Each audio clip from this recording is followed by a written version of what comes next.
vamos começar do início. A Guerra dos Emboabas foi o primeiro conflito ocorrido na região das Minas, que envolveu os bandeirantes. Logo após a crise da produção açucareira, no final do século XVII, no Nordeste brasileiro, a coroa portuguesa incentivou a formação de expedições para o interior do Brasil, em busca da exploração de metais preciosos.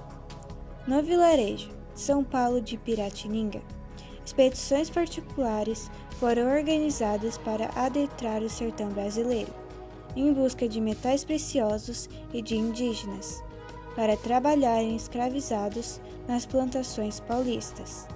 As expedições bandeirantes alcançaram as regiões de Minas Gerais, Goiás e Mato Grosso, fazendo as primeiras ocupações de colonos nessas localidades.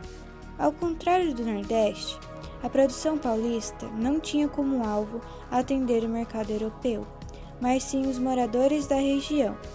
Era uma produção de subsistência, por isso a mão de obra indígena era ideal. As inúmeras organizações pelos bandeirantes saíram de São Paulo e avançaram pelo interior do Brasil, encontrando os primeiros indícios de que havia ouro na região. O encontro da grande quantidade do metal precioso às margens dos rios e nas minas, os bandeirantes se instalaram para começar a exploração, com a notícia se espalhando por todas as regiões da colônia até em Portugal. Começava a primeira grande expedição para o interior, iniciando seu povoamento e inaugurando as primeiras cidades. Tá, mas quais foram as causas desse conflito? A Guerra dos Emboabas foi motivada pela disputa em torno das minas de ouro. Os bandeirantes queriam obter da coroa portuguesa o direito de explorar exclusivamente os metais preciosos encontrados.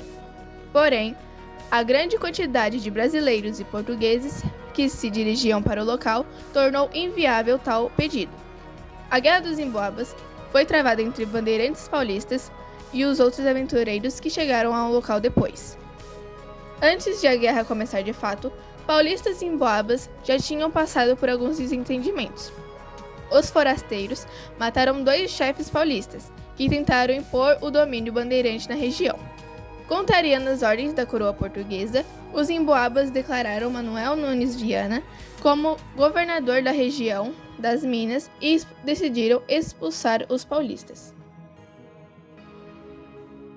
Os paulistas e emboabas se confrontaram entre 1708 até 1709. Manoel Nunes Viana liderou os emboabas. Borba Gato liderou os bandeirantes na guerra.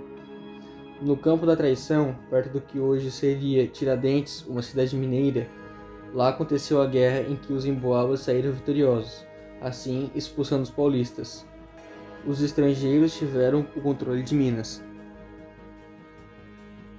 Fim da guerra. Com os paulistas sendo derrotados, as Minas ficaram sob domínio estrangeiro, que ajudou a ter novas expedições vindas do resto do Brasil e de Portugal. Fatos marcantes foram a separação das capitanias de Rio de Janeiro, Minas Gerais e São Paulo. São Paulo torna-se uma cidade. A coroa portuguesa assume a exploração de ouro nas regiões das Minas Gerais. Os bandeirantes paulistas derrotados se estabelecem nas regiões de Goiás e Mato Grosso, onde descobrem outras minas de ouro. Mas qual é o resumo de tudo isso? A Guerra dos Emboabas foi uma disputa entre bandeirantes e lusitanos pela exploração das jazidas de ouro de Minas Gerais. Depois de conflitos e muitas mortes, os paulistas saíram derrotados e foram em busca de novas minas, as encontrando na área de centro-oeste do país,